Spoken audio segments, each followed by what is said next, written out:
President Barry Jagdeo donates $5 million to support the work of the Salvation Army as the organization launches its 2008 Christmas appeal. Government is to build an outlet for the excess water in the East Demerara Water Conservancy in an effort to reduce coastal flooding.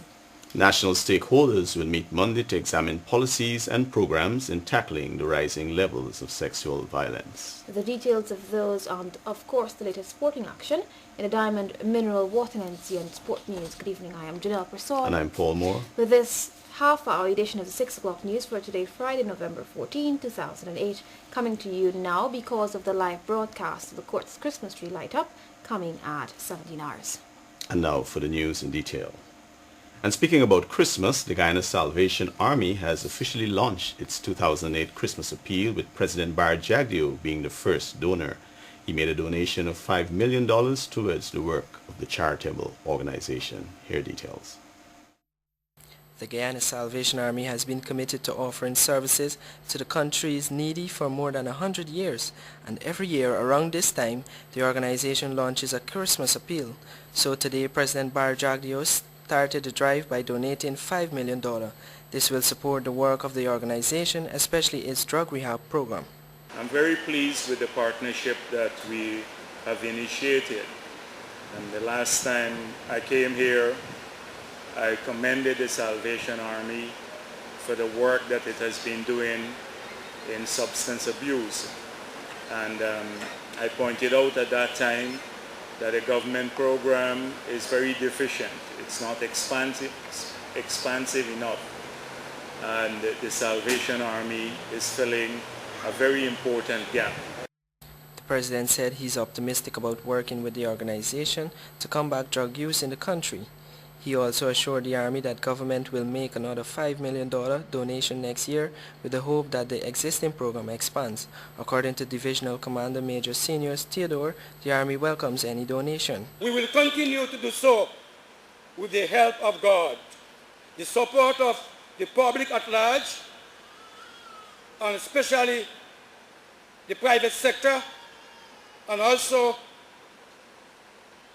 our advisory board and our dedicated officers and soldiers. Captain Jerry Gavaya, chairman of the Private Sector Commission, officially launched the 2008 Christmas appeal. Mark Moore reporting for the NCN 6 o'clock news. Cabinet Secretary Dr. Roger Luncheon says a multi-million-dollar outlet for the East Demerara Water Conservancy is on the cards with a site already identified. This is aimed at avoiding repeated flooding in the Mahika-Maikoni areas. Here's more. The government undertook a study recently to determine the measures necessary to safeguard the integrity of the East Demerara Water Conservancy in light of the unpredicted high levels of rainfall. And today, Cabinet Secretary Dr. Roger Luncheon said the study is completed, announcing a decision to construct an outlet into the Atlantic Ocean. To provide sufficient capacity, the impact on the drainage of the Conservancy to the Atlantic Ocean during the times when the Conservancy and its dam would be challenged by increasing amount of storage. Dr. Luncheon says this will release the excess water which often results in floods in the Mahika-Maikoni and the Bari areas. But with this site, some changes are likely to be made to the New Hope housing scheme. The Cabinet's decision necessarily would lead to some amount of relocation of homes, the cessation of construction of homes, and the abandonment of wards of households that would be lying in the intended path of the canal. The Cabinet Secretary says this canal will complement the Kunya and Kofi outfalls and the Land of Canaan sluices that are currently used to drain excess water from the Conservancy. Monies have already been allocated for this project, which will be manned by the National Drainage and Irrigation Authority. Reporting for the 6 o'clock news, Natasha Smith. And Giselle Archibald now joins us with a report that focuses on the City Council's efforts in dealing with the drainage problem in the city. The City Council says their main focus for the next couple of months, besides collection of taxes from default taxpayers, will be city drainage. Public Relations Officer in the Georgetown Municipality, Mr. Royston King, says the council is looking to place more emphasis and money on city drainage. And we're looking very seriously at drainage. It is a concern to us as well. And within another 3 or 4 days, I should be able to tell you something on that. But I know that we are in the process of mobilizing our own resources to do drainage works in certain critical areas. The PRO says that the council's budgetary meeting Tuesday, issues of placing more money into drainage was discussed, and within a couple of days a definite position will be taken on the matter. Drainage in the city has been a major problem for both the City Council and National Drainage and Irrigation Authority, and many do not want to relive the 2005 flood. The council is also urging all residents to desist from dumping garbage into drains and canals and to dispose of the garbage in a proper manner. For the NCN News, I am dislodgeable. President Bharat Jagdeo will be meeting with national stakeholders to examine policies and programs in tackling the rising levels of sexual violence. This announcement was made today by Cabinet Secretary Dr. Roger Luncheon at his post-cabinet media briefing. Here's Edward Lane. The Cabinet Secretary says government is watchful of the increasing levels of sexual violence, and at its Tuesday last meeting, Cabinet discussed at length government intervention. He noted that the administration has agreed to mobilize popular stakeholders against a scourge. In this regard, President Bharat Jagdeo has decided to host a stakeholders consultation on Monday, November 17 at his office from 14 hours. To discuss and to arrive at conclusions on specific ways in which the government's commitment could be translated into actual activities and programs. He noted that government will support the efforts of mass organizations seeking to tackle this growing phenomenon.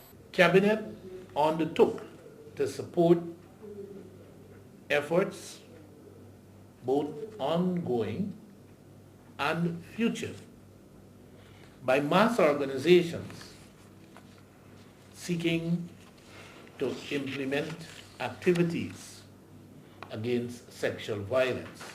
The stakeholders to be targeted are those who were involved in the National Stamp It Out campaign hosted by the Ministry of Human Services and Social Security. Edward Lane, the 6 o'clock news. The Guyana Water Incorporated is urging contractors to attend a workshop aimed at improving the standard of work they deliver. CEO Karan Singh says his company is not prepared to settle for substandard work that it has been receiving from some contractors. Details from Anika Jones. The annual Contractors Workshop is an initiative undertaken by the Capital Investment and Development Program of the Water Company. CEO Karan Singh says the workshop will give contractors the exposure they need to operate efficiently. It is a very, very important workshop for contractors as a whole. We're not only talking about pipelaying works, we're talking about lots of other civil works, building works, road rehabilitation and road reinstatement works. We're talking about refurbishing treatment plants. We're talking about, doing rehabilitation works on our overhead storage facilities, our ground level facilities.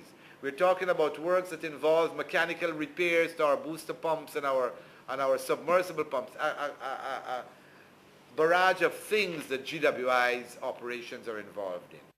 Singh says far too long the company has been accepting substandard work which will no longer be accepted. He noted that the company has several major projects to undertake where quality is needed. You find that you lay pipelines. If these pipelines are not laid properly, you find that the lifespan of the pipelines are reduced to as little as 5 years. You have to go back and change pipelines again. But if the work is done properly, the sand bedding is good, the coverage is good, the pressure testing results are good, and these pipes can last for as much as 20-25 years. Meanwhile, GWI procurement head Danny Narain says potential contractors can also participate since the company will be registering persons for projects. I want to urge the existing contractor that is on board with us and who's going to be there to use this forum as a feedback mechanism. Just don't come there and expect to hear from us. We want to hear from you as well. The second annual workshop will be held at the Pegasus Hotel in the Savannah Suite on November 18 at 9 hours. Onika Jones, the 6 o'clock news.